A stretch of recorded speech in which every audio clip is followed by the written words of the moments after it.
அனைவருக்கும் வணக்கங்கள். நாணயங்கள் சேகரிப்பாளர்களுக்கு ஒரு நாணயமான பதிவு. ராஜேஷ் கலெக்ஷன் சப்ஸ்கிரைபர்ஸ் அனைவரும் நீடூழி நலமுடன் வாழ வாழ்த்துக்கள்.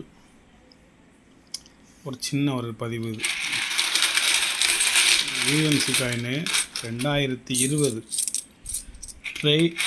ரெயின் டிராப்ஸ், அதாவது மழை துளிகள் விழுவது போல் இந்த இது இருக்கும்.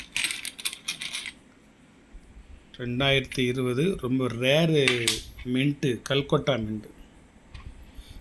வலைத்தளத்துக்கு போனால் Noida mint, Hyderabad mint, Mumbai mint, 3 மின்ட்டுக்குமே ரேட்டு போட்டிருப்பாங்க. 100 ரூபா, 150 ரூபா, 200 ரூபா அப்படின்னு போட்டிருப்பாங்க. ஹைதராபாத் கல்கட்டா மின்ட்டுக்கு ரேட்டே போட்டிருக்க மாட்டாங்க. கல்கட்டா மின்ட்டே போட்டிருக்க மாட்டாங்க. அப்படி சில சேனல் வந்து யூஸ்டு காயின் 2020 கொல்கட்டா மின்ட்டு அப்படின்னு போட்டு கொஞ்சம் ரேட்டு கம்மியாக போட்டிருக்காங்க. யூஎன்சி காயின் வலைத்தளத்துலேயே வாங்க முடியல, கிடைக்கல. இது உங்களுக்கு ஒரு பாக்கெட் இப்போவா வாங்கி வச்சேன், தற்செயலாக இப்போ எடுத்தேன். கொல்கட்டா மின்ட்டு 2020 ரெயின் டிராப்ஸ், ஒரு அழகு விட்ட ஒரு நாணயம். இது இப்போ நிப்பாட்டிட்டாங்க, இப்போ இது கிடைக்காது. இதுக்கப்புறம் ஃபுல்லாக வைப்போம். 75th இண்டிபெண்டன்ஸ் டே வரிசைக்கு வெளியிட ஆரம்பிச்சிட்டாங்க. அதுவும் 2020, 21, 22 அந்த மாதிரி வருஷத்தில் வந்துருச்சு. இது கொஞ்ச காலம்தான் வந்துச்சு, அதுக்கப்புறம் இது நிப்பாட்டிட்டாங்க. இதுக்கு முந்தி வேறு வடிவத்தில் வந்துச்சு. ஆறுங்கிற சிம்பிள் போட்டு இந்த டாட்டா இலைகள் மாதிரி, இலை தோரணம் மாதிரி போட்டிருப்பாங்க. இந்த வச்சுருக்கேன், எடுத்து காமிச்சிருக்கலாம். அதுக்கு முந்தி வந்து பின்னால் 2 கோடு போட்டு 2ஆக பிரித்து ஒரு 15 விதமான இலைத்துளிகள், இலை மாதிரி ஒரு வடிவம் போட்டிருப்பாங்க. அது 2 தான் ஃபஸ்ட்டு வந்தது. இது அதுக்கடுத்து 3ஆவது வந்தது. 100% கம்மாமரேட்டிவ் காயின்ஸ், அதில் எந்த சந்தேகமும் கிடையாது. Very rare mint. இது மற்ற மின்ட்டுகளை விட இது ரேர் மின்ட்டு. இது ஒரு காயின் நான் கொடுக்குறது வந்து வெறும் 50 ரூபா. ஆனால் இதை விட நார்மல் மின்ட் எல்லாமே 150 ரூபா, 200 ரூபான்னு போட்டிருக்காங்க. சரி, நம்ம அந்த விலைக்கு விற்க முடியாது அல்லவா? அது வந்து ஒரு எக்ஸாம்பிளுக்கு தான் நான் சொல்ல முடியுமே தவிர வலைத்தளத்தின் விலைக்கு நான் விற்க முடியாது. அப்படி விற்றோம்னா இன்றைக்கி நான் தான் பெரிய கோடீஸ்வரன். அதில் பாதி கூட விற்க மாட்டேன், அதுக்கும் கம்மியாக தான் வைப்பேன். அந்த எக்ஸாம்பிள் சொல்லுவேன் உங்கள்கிட்ட. ஒவ்வொன்றும் இந்த மாதிரி ரேர். இங்கே வலைத்தளத்தில் போய் பார்த்தீங்கன்னா ரேரா, ஸ்கேரா, காமனா அல்லது வெரி ரேரா அப்படிங்கிறத நீங்கள் கண்டுபிடிச்சிக்கலாம். நார்மலாக ஒரு காயினை போய் பார்த்துட்டு இது என்ன ரேட்டுன்னு சொன்னால், சும்மா ஒரு 10 ரூபாய்க்கு 15 ரூபா அப்படின்னா காமன் காயின், 10 ரூபாய்க்கு 30 ரூபா அப்படின்னா ஸ்கேர் காயின், 10 ரூபாய்க்கு 50 ரூபானா ரேர் காயின், 10 ரூபா காயினுக்கு 150 ரூபா, 200 போட்டிருந்தா வெரி ரேர் காயின், 3000 ரூபா, 5000 போட்டிருந்தாங்கன்னா ரொம்ப அபரிதமான ஒரு விலை மதிக்க முடியாத ஒரு நாணயங்கள். இது விலை அதிகம் இருந்தால் நான் வந்து இப்போ வாங்கலை. நான் வாங்கி ஒரு 3 ஆண்டுகள் இருக்கும். அப்போ வாங்கினது யூஎன்சி காயின் பாக்கெட்டாக வாங்கினது. இப்போ தான் பாக்கெட்டையே உடச்சி போட்டிருக்கேன். எந்த போட்டிருக்கேன் இல்லை, நான் வெறும் 50 ரூபாய்க்கு தான் கொடுக்கேன். மொத்தமே இவ்வளோ காயின் தான். 2020 ரேர் இயரு, ரேர் மின்ட்டு. வாங்கிக்கோங்க, வேணுங்க வாங்கிக்கோங்க. அதுக்கப்புறம் ஒரு சின்ன பதிவு. ஒரு ஓட்டக்காலனா, இது எல்லாமே சார்ஜ் 6th பீரியடு 39லேருந்து ஆரம்பிச்சிடும். ஆனால் 40லேருந்து தான் காயின்ஸ் கிடைக்கும். இது சார்ஜ் 6th பீரியடில் இது ஓட்டக்காலனா. இது வந்து 1/12 அணா. காயின் ஃபுல்லாகவே குட் கண்டிஷனாக இருக்கும் நண்பர்களே. இது வந்து 1/12 அணா. இந்த பக்கம் மன்னர் இருப்பார், பார்த்துக்கோங்க. ஜூம் பண்ணி காமிக்கவா? நல்ல கண்டிஷனாக இருப்பார். அவர் கண்டிஷனாக இருக்க மாட்டார், காயின் நல்ல கண்டிஷனாக இருக்கும். Charge 6th king emperor, pure செம்பு.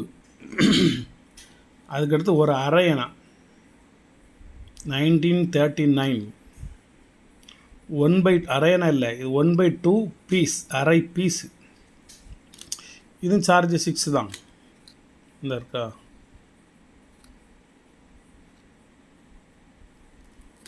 3 நாணயமா? அதுக்கப்புறம் ஒரு 4 அணா 1939 காயின், கண்டிஷனான காயின்னு.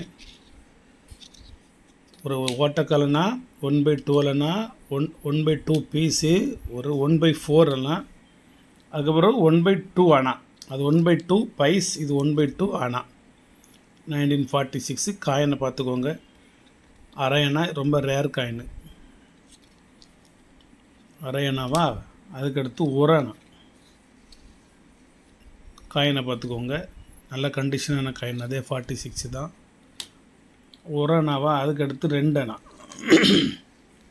43, நல்ல கண்டிஷனான நாணயம். 2 அணா வந்து கொஞ்சம் ரேரு. 43க்கு அடுத்து அணாக்கள் முடிஞ்சு வச்சு, அதுக்கப்புறம் ரூபா. இது 1/4 ருபீஸ் புலிப்படம். இந்த பக்கம் ஆரஞ்சு அரைச்சி போட்டிருக்கும். இது 1/4 ருபீஸு. அதுக்கடுத்து 1/2 ருபீஸ் காயினை பார்த்துக்கோங்க. 1/2 ருபீஸு. 46 போட்டிருக்கு. இதுக்கு பதில் நான் 7 எடுத்து வச்சுருவேன். இதில் 1947 எடுத்து வச்சுருவேன். இப்போ இது 1 Ruby. Charge 6th king emperor. இது டைகர் படம் போட்டது. 1 ரூபி. மொத்தம் எத்தனை நாணயம்? 1 2 3 4 5 6 7 8 9 10 விதமான நாணயங்கள்.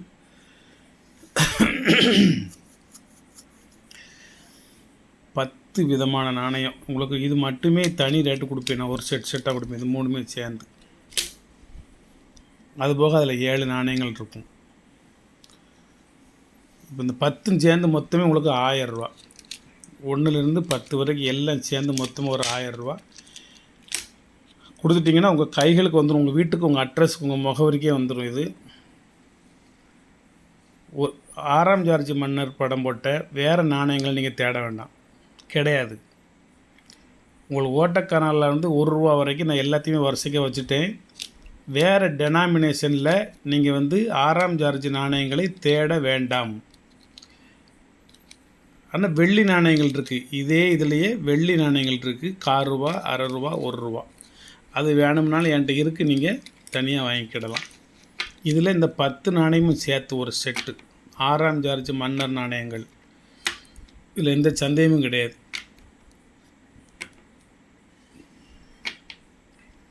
1000 ரூபா. இது ஒரு நாணயம் வெறும் 50 ரூபா. 100% யூஎன்சி. அதில் சந்தேகம் கிடையாது. சப்ஸ்கிரைப் பண்ணுங்கள், ஷேர் பண்ணுங்கள், லைக் பண்ணுங்கள், கமெண்ட் பண்ணுங்கள். அவர் நண்பர் வந்து இந்த சென்னையில் உள்ள ஏதோ ஒரு ஷேட்டு கடைக்கு போனால் எல்லா விலையும் தெரிஞ்சிரும் அப்படின்னாங்க. நன்றி, வாழ்த்துக்கள். எல்லாருமே சென்னைக்கு போயிட்டு இருக்க முடியல. சென்னைக்கு போனாலும் நான் போயிட்டு வந்துட்டேன், அதே கடைகளுக்கெல்லாம் போயிட்டு வந்துட்டேன். நான் இந்த காயின்ஸ் சம்மந்தமாக நான் தமிழ்நாட்டை அலையாத இடமே கிடையாது. வெளியில் வந்து ஒரு பிளாஸ்டிக்கு தட்டில் வந்து கும்பலாக போட்டிருக்காங்களே தவிர விலை மலிவான நாணயங்களை போட்டிருக்காங்க. விலை மதிக்க முடியாத நாணயங்களை உள்ள பெட்டிக்குள்ளே வச்சுட்டு எடுக்கவே மாட்டேங்காங்க. உங்களுக்கு வேணும்னா சொல்லுங்கள், வரவழைச்சி தாரோம். வேணும்னா சொல்லுங்கள், வரவழைச்சி தாரோம். இல்லை முதலாளி வரட்டும் அப்படிங்கிறாரு. அவர் தான் முதலாளி, இல்லைனா முதலாளி வரட்டும் அப்படிங்கிறாரு. பெட்டிக்குள்ளேருந்து நீங்கள் எந்த ஒரு கரன்சியோ காயினையோ ரேர் அப்படின்னு தெரிஞ்சிச்சு அப்படின்னா நீங்கள் அவங்கள்ட்ட வாங்க முடியாது, பார்க்கவே முடியாது. மற்றதெல்லாம் விலை கம்மியாக உள்ளதை வெளியில் நிறைய கும்பலாக குமிச்சு வச்சு அதையும் 100 ரூபா 50 ரூபான்னு கேட்ட ரேட்டுக்கு, குறைச்ச ரேட்டுக்கு, கூடின விலைக்கு அப்படியே அந்த ஆளை பார்த்து நேக்கு பார்த்து கொடுத்துட்றாங்க. மற்றபடி நீங்கள் நல்ல பொருளை வாங்கணும்னா உங்களுக்கு வேணும்னா சொல்லுங்கள், வரவழைத்து தருகிறோம் என்று சொல்கிறார்கள், அல்லது முதலாளி வரட்டும் என்று சொல்கிறார்கள். நீங்கள் எந்த சந்தேகமாக இருந்தாலும் நீங்கள் வலைத்தளத்துக்கு போயிருங்க, யூடியூப்புக்கு போகாதீங்க. யூடியூப்லேருந்து பாருங்கள், வைங்க. வலைத்தளம்ங்கிறது கூகுள், அந்த மாதிரி அந்த இதுக்கு போயிருங்க. போய் உங்களுக்கு என்ன சந்தேகமோ நீங்கள் அதில் அப்படியே டைப் அடித்து சர்ச் பண்ணி பார்த்துக்கோங்க, உங்களுக்கு நல்லா தெரியும். நன்றி.